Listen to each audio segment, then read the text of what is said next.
So I want to talk about this because for you guys that don't know, just viewing this video for the first time, viewing this channel for the first time, I'm 25. I am an orthodontic assistant until further notice because I wanted to get into the career field faster and understand that I would not be in debt to work on the things that I wanted to do and do the things that I wanted to be before, like, going to, like, all through schooling and then becoming severely in debt, right? Even though you could pay that debt off pretty easily. But this is what I want to get at. So as a male assistant, it's weird because you have this perspective on you from your patients that is like, maybe you're gay, or maybe you look a little older than what you seem, and there's just a bunch of different shit that's going on, right? And for those of you who aren't, male assistants, like, you can't relate. You simply can't. Now, you could see it if you have a male assistant working with you, but you just can't otherwise. So I think the coolest thing is that you're different and you're a change. And, I'm going to be honest with you. Something that I've noticed quite often is that, and this is just me too, like when I had my braces, it was like, to be a straight male and you have all these very beautiful women working on you. It's like almost like a holy shit. Like, she's talking to me and like she's trying to say all this thing and that thing. It's a little nerve-wracking for like these teenage boys, And then when these guys get called for by me, it's like, whoa, like that's different. And then you just relate to more because you're a dude yourself. So, like, you talk about video games, you talk about cars, you talk about what dudes normally talk about, not like hair and makeup and all this stuff. And like, I think the biggest thing is that when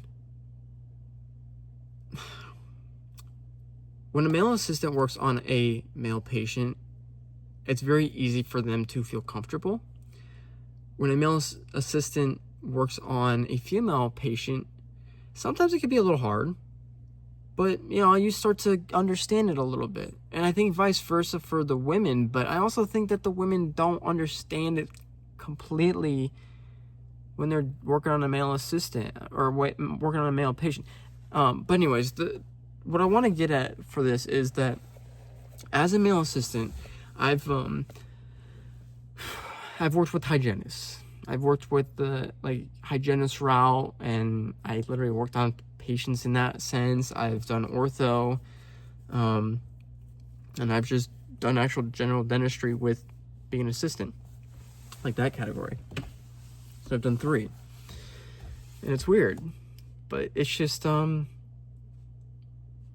like, my first office was at a general dentistry, and I did that, and it was interesting because a majority of it was just understanding how to create a bridge, how to create a crown, how to do all this stuff and that stuff. And it was just like the most basic stuff and just wasn't fun. So I knew I wanted to go to ortho.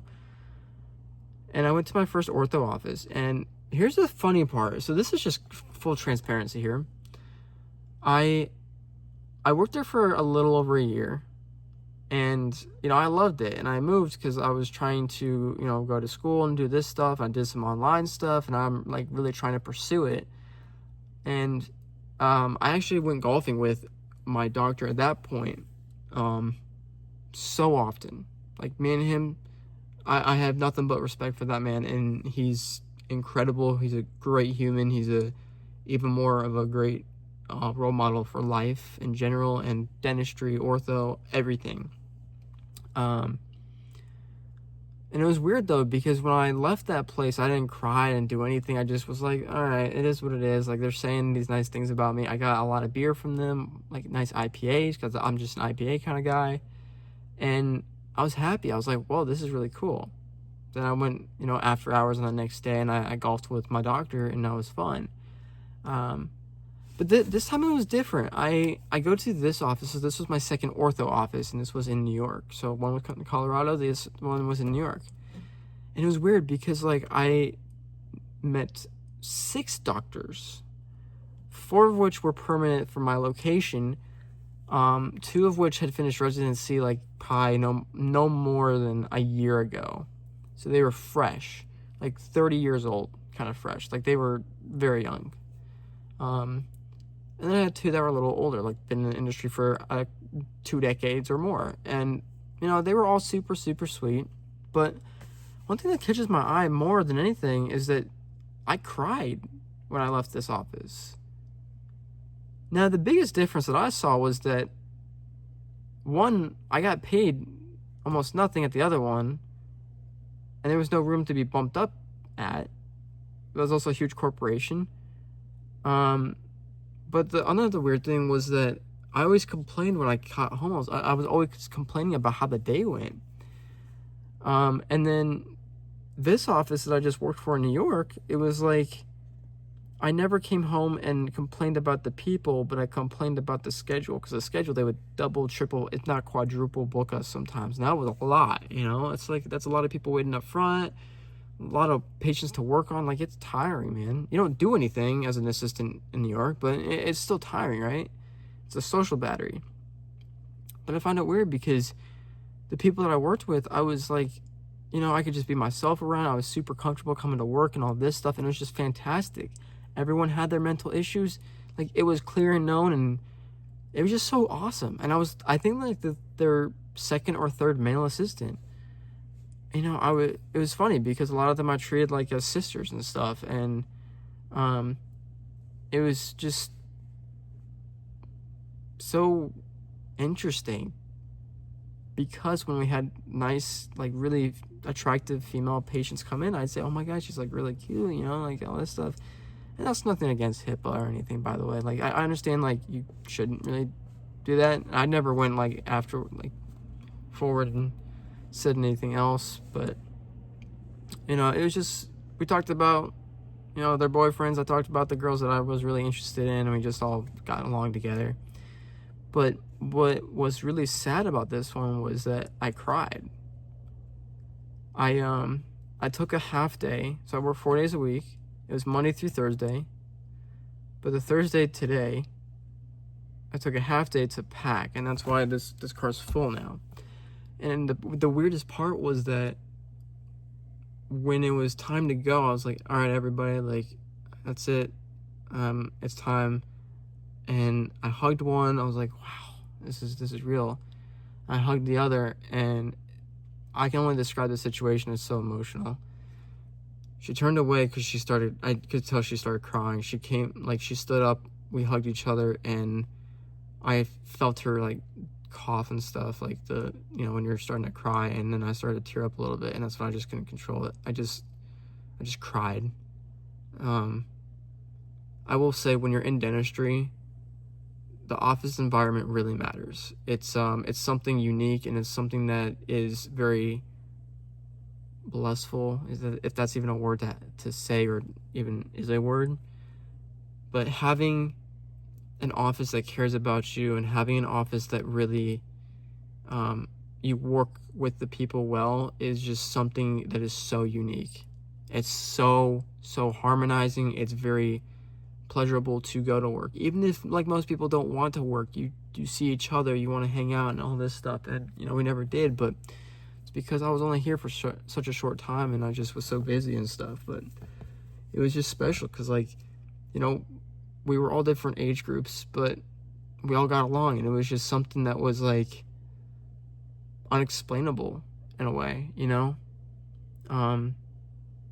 I think the beauty of being a male assistant, this goes back to just being unique on being a male assistant, we're rare. So if you're watching this video and you're a male assistant yourself, thinking about going to dental school like myself, you're unique. You will be unique no matter what. But treat everybody with the utmost respect, be super polite and super sweet, super nice and understanding, and people will love you. And that's how it was for me. It was like I was raised well, and I just did myself, and I was super polite, super respectful to everybody, and I was unique. And I think the most important part is to just kind of own what you got, but don't have an ego, and you will You will do just fine. But the moral of the story is that I'm very happy I got to experience what I experienced. I, yet again, got more doctor contacts for myself for when I go forward for this whole thing, this whole process. But guys, like, wow. You know, you can't make that up. It's just crazy to me because I just kept thinking about it today. It's like, I didn't cry at the last one, and we hung out all the time. But I cried this one because I feel like we were all so close to each other. Like, we could be ourselves each and every day and not get judged for it. And if we did get judged, we'd laugh about it. We all cried. It was so sad. And, yeah, it was something special for sure. So that's all I got for you guys. Like I said, if you're a male assistant and you're trying to go to dental school, it's a huge, huge plus for you. That's what I'm finding out. And I wish you nothing but the best. And if you're just starting in this career, I wish you nothing but the best. I promise you, everything will be just fine and it'll be awesome. And I can't tell you how blessed I am to even be in this field. It's pretty freaking sweet. So, hope you guys enjoy, and I'm packing and I'm leaving. So, goodbye.